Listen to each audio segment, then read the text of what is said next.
I've really struggled with the Sabbath for a long time.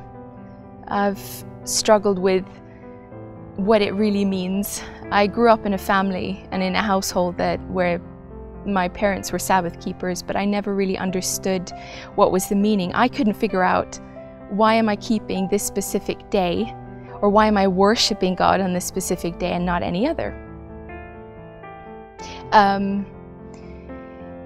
And these questions kind of kept rolling through my head. And the funny thing is that I realized something about the Sabbath once I started dating my boyfriend.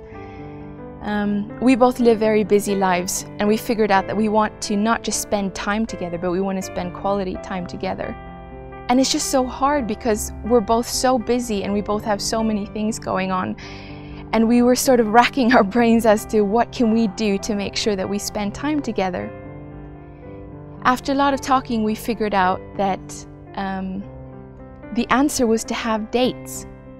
The answer was actually to set aside time and say, I'm going to be here at this time and I hope that you will too, so that we can spend time together.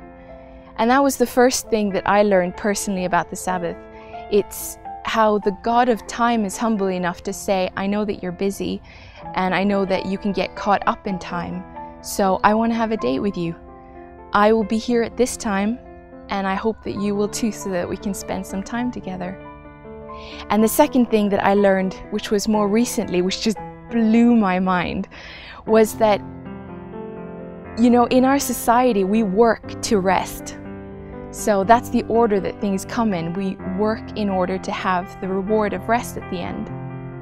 But as I read through the Bible and as I have been experiencing Jesus in my own life, I realized that that's not the order of things. He does things at all.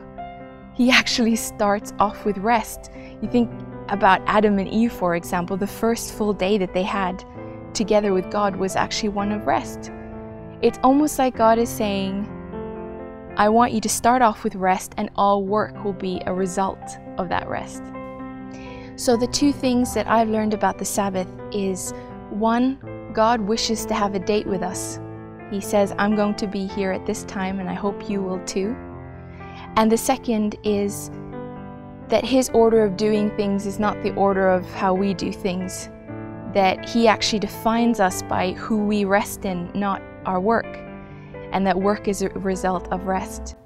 I'm Natalie, sitting on the Sabbath sofa, really happy that God wants a date with us.